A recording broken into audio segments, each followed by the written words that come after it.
Karena semenjak kecelakaan itu, si anak ini itu diajak ngobrol itu nyambungnya itu lama.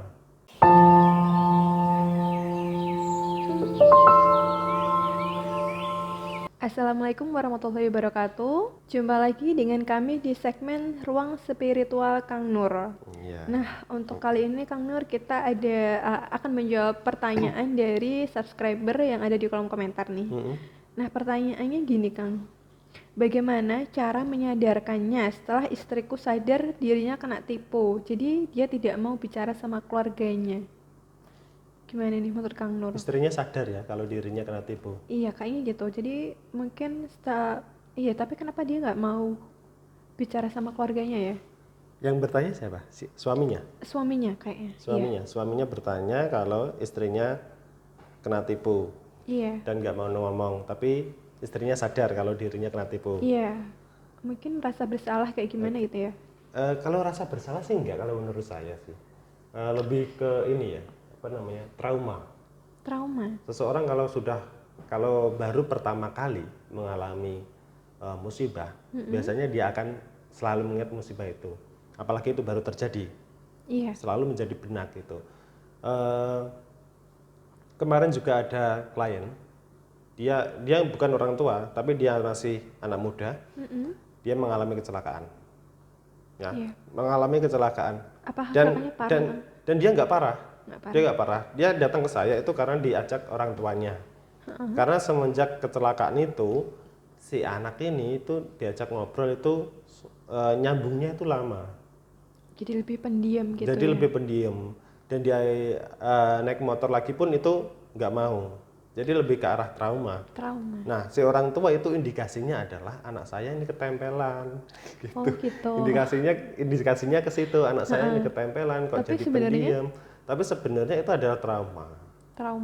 Jadi nggak ada ya sesuatu yang menempel di anak itu ya? Secara spiritual nggak ada. Nah, kalau sama seperti ini kan masalahnya, pernah apa tadi, kena tipu ya? Iya, kena tipu. Barang berharga diambil oleh si pelaku semua. Kalau dilihat dari segi spiritual, sebenarnya bisa dikatakan itu trauma. Bisa dikatakan memang kalau sudah tidak mau ngomong, ya memang rasa bersalah juga ada. Itu ketakutan memang itu ada. Kalau itu dilihat dari segi spiritual, kalau tergantung si penipu maksud saya, itu memang dia menggunakan ilmu spiritual atau tidak. Biasanya ilmu gendam. bisa dikatakan ilmu gendam, ilmu hipnotis dan lain sebagainya. Biasanya ya ciri-cirinya gini saja. Kalau orang yang terkena penipuan, itu kan banyak sekali ya yang beredar di masyarakat. Kita naik angkot, kemudian kita tiba-tiba diajak kenalan sama seorang, kemudian kita barang berharga kita dirampas, dan itu dibawa kabur. Kalau di gendam itu biasanya kan ini ya Kang ya, kita mengasihkan secara sukarela ya. Iya, Padahal itu sebenarnya dia nggak sadar kayak gitu. Nggak sadar gitu. Ya itu ilmu gendam dari segi negatif dimanfaatkan dari segi negatifnya untuk merugikan orang lain. Dan biasanya reaksinya itu nggak lama kok. Reaksinya nggak lama. Ilmu spiritual yang digunakan untuk tujuan negatif itu reaksinya nggak lama. Biasanya kalau misalnya udah kena hanya kayak selang gitu, beberapa hari. Obatnya itu adalah orang-orang terdekat dia.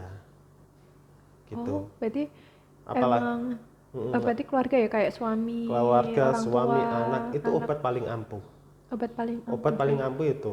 Karena dia kan secara nggak sadar, dia ketika ketemu dengan orang tua, maksudnya ketemu dengan orang lain artinya adalah si penipu itu tadi, kemudian dia memberikan apa yang si penipu ini inginkan dan dia memberikan secara sukarela, itu secara otomatis dia terdoktrin di situ.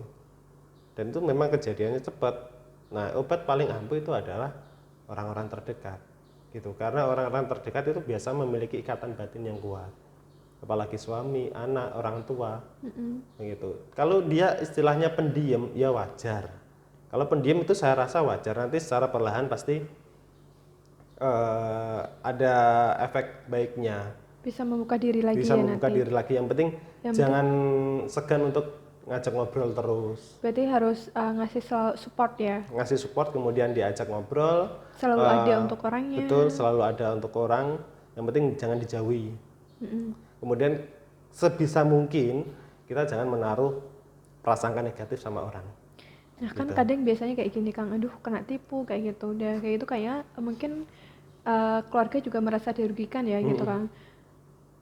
Akhirnya kadang itu keluarga menyalahkan gitu sama si korban gitu. Akhirnya jadi dia itu ngerasa udah kena tipu, udah jadi korban, terus dimarahin lagi Dimarahin sama sama keluarga. Nah keluarga. itu yang Nah, salah ya. itu yang sangat salah. Maka dari itu yang apalagi pertanyaan ini tadi ya, dia sampai di rumah dia disalahkan atau tidak. Kalau dia disalahkan ya wajar saja. Iya. Dia akan menjadi orang pendiam gitu. Karena dia sudah ketimpa musibah, ketimpa lagi tangga. Lebih parah itu kalau seperti itu. Yang penting kita ada pendekatan saja. Kalau kita sudah ngobrol, sudah ada keterbukaan, bolehlah lakukan cara spiritual seperti ruatan. Nah, cara ruatan itu nanti fungsinya adalah untuk membersihkan energi-energi negatif ini tadi, pengaruh dari si penipu gitu. Itu bisa dihilangkan. Tetap ada gini juga. Kemarin si sang anak itu datang ke saya. Nah, diduga orang tuanya kan ketempelan, Iya. ya kan? Tetap di sini, walaupun saya tahu ini nggak korban tempelan, nggak diikuti mafalis, tetap dari sini saya lakukan ruatan. Saya mandikan dengan air kembang supaya apa? Energi-energi negatif ini hilang, prasangka-prasangka yang membuat dia tidak nyaman ini hilang, gitu. Setelah itu, tetap saya kasih saran ke orang tua lakukan pendekatan lagi, gitu. Jangan dijauhin lah, gitu. Itu cara paling ampuh seperti itu.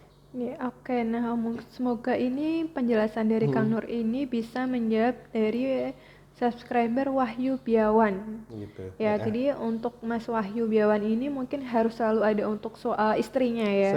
Selalu ada untuk istrinya, selalu support dan jangan menyalahkan ya. Emang sih dirugikan ya, tapi jangan menyalahkan ya. Itu demi kebaikan istrinya kayak gitu ya. Ya, yang namanya nasib kan kita nggak tahu ya. Iya. Seperti itu, apalagi kita kena tipu, itu nasib yang bisa dikatakan. Sial-sialnya kita sudah kerja siang malam mengumpulkan harta benda, tapi hilang dalam hitungan sekejap. Ya, yang namanya takdir gimana, tetap disyukuri. Iya, tetap Yang disyukuri penting aja tetap meskipun selamat, kena gitu. musibah ya. Nah, baik, tadi juga selain untuk selalu ada untuk korban, juga bisa ada untuk pilihan kedua tadi secara ruatan ya. Ruatan. Kalau ruatan bisa langsung menghubungi Kang Nur atau Bisa gimana? langsung menghubungi saya, nanti bisa jarak dekat ke tempat saya atau jarak jauh nanti saya kirim sarana ruatannya. Gitu. Iya, oke, siap. Untuk Mas Wahyu Biawan ini untuk secara detailnya bisa langsung aja konsultasi dengan Kang Nur Di nomor WA saya. nomor yang tertera di layar video Gitu, ini ya. iya. Oke, terima kasih Kang Nur atas Iya, penjelasannya. Sampai jumpa lagi di ruang spiritual Kang Nur selanjutnya. Amin. Wassalamualaikum warahmatullahi wabarakatuh.